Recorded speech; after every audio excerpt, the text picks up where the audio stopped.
you talk a lot about company risk. Splunk at that time had just gone public and had been able to report, certain set of data, but your main focus was what is the risk that the company is going to not grow as fast? And then it was a lot of questions around leadership. But I want to really double click on that because the way that you thought about that, at my perspective, I thought about it, but I really thought like, oh my gosh, like this guy's taking it to a whole new level. And where did you even learn how to do that? My basic education has always been in the technology part of it. As I was learning the business operations, maybe because of integrations, I started taking interest more around how is the company evaluated? What are these guys talking? For a non-accounting major, this stuff was new, but very interesting because that really kind of gave me a little bit of interest on how do I evaluate a company? What are the risks that the company's taking? What's the reward of it? What's the opportunity cost of joining this company versus something else? Basic fundamental of time value of money. We are all here for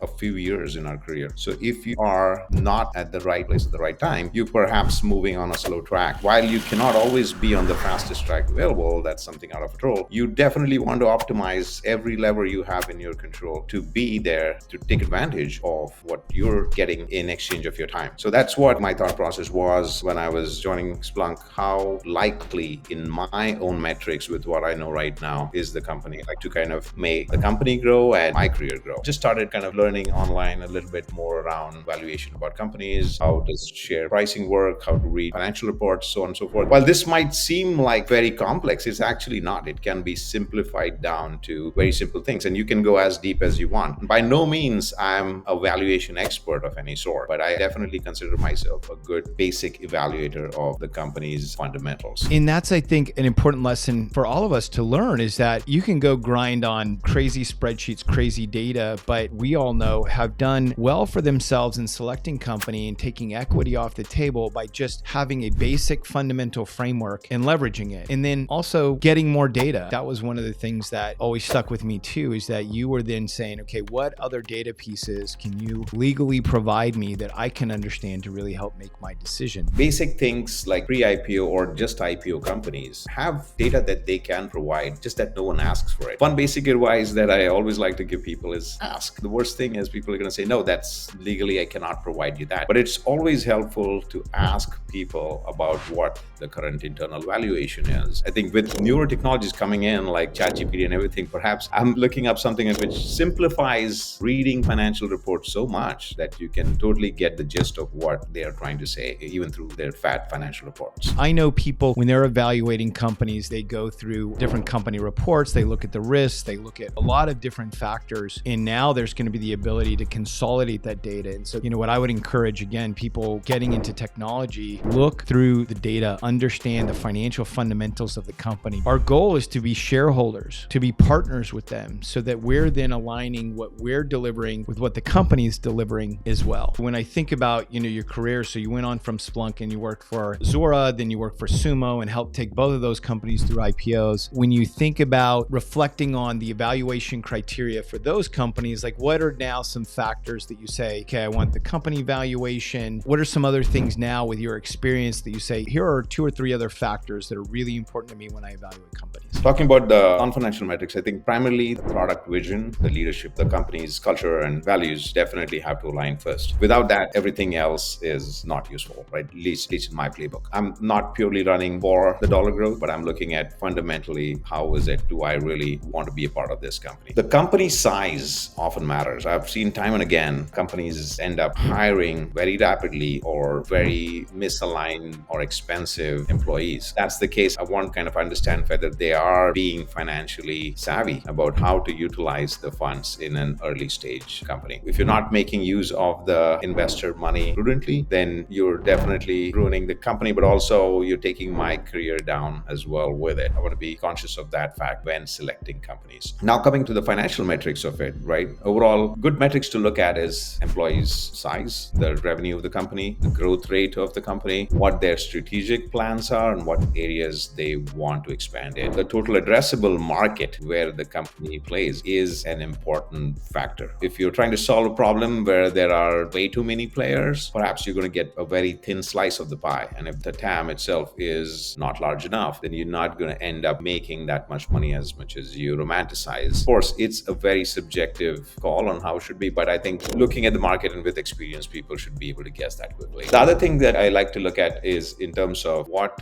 your internal valuation is. For companies that are not public, this information is not available outside. You have to often ask for the 409A valuation of the company. Companies are willing to share that in most cases, and you can do some of the calculations about what are they offering you, what is the dollar value today. Typically over the next 4 years, how much equity income can this company bring to me if everything goes well? You can factor an additional conservative factor of that. I like to come up with a range of myself. I'm expecting $100,000 over so many years, or if it grows, then I think it's a bonus, but I'm hoping to at least generate this much equity income over the next 4 years.